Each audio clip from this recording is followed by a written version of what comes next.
Good morning, everyone. Quite a few of you have asked me about spirit guides and to go into a little more detail about them.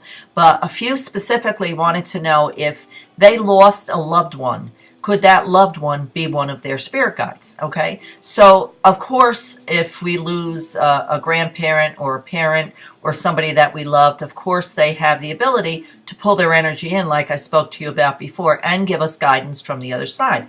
So yes, they can, in a sense, be a spirit guide.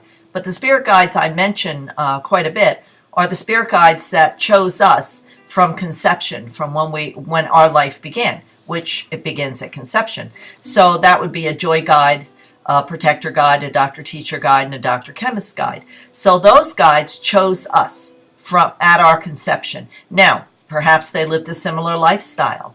And that's why they chose us. I really don't know. And no one can tell you who your spirit guides are. That's a personal journey you have to experience yourself. How do you do that? Through meditation.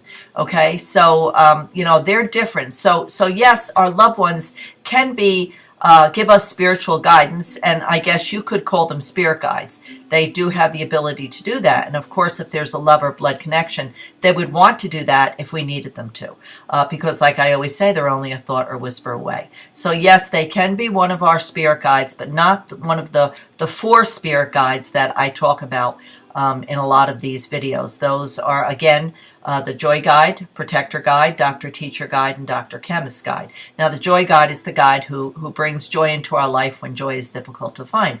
Also around us when we experience joy. Protector Guide is someone who protects us different times throughout our lives. Make sure that we, maybe the little voice that we hear, the little whisper in the ear, not to go down this road or take a right instead of a left. Many feel that they're very, very strong protector guides with women. Give a little better protection with women because women need it a little more protection than a man would. And very often they're Native American Indians. I know my protector guide is a Native American Indian.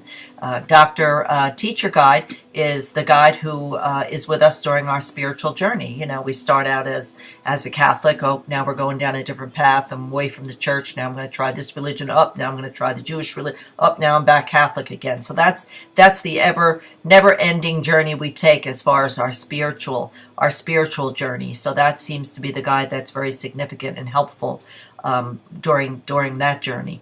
And of course, the Dr. Chemist Guide is one who is very big, especially around people who have addictions, any kind of, drug addiction or alcoholism or even food addiction, what we ingest into our body. This guide seems to be very strong around people who need guidance, and we all need guidance at different times in our lives for that. The Master Guide that I didn't mention before is a much higher vibrational energy, and that guide usually, according to the religion that you follow, is the guide that will pull in. So if a person follows Catholicism, perhaps the guide might be the Blessed Mother or Saint Joseph, or many say that Jesus is their guide. So it's but again, nobody can go to you, or you can't go to anyone rather, and have them tell you who your guide is. And I always tell people, be aware of that. It's a private, personal journey, and the only way that you can really find out, who your guide is, and how they're helping you is to go into private meditation and find that out for yourself. Okay? So I hope that answers your question, and as always, I leave you in God's love and light.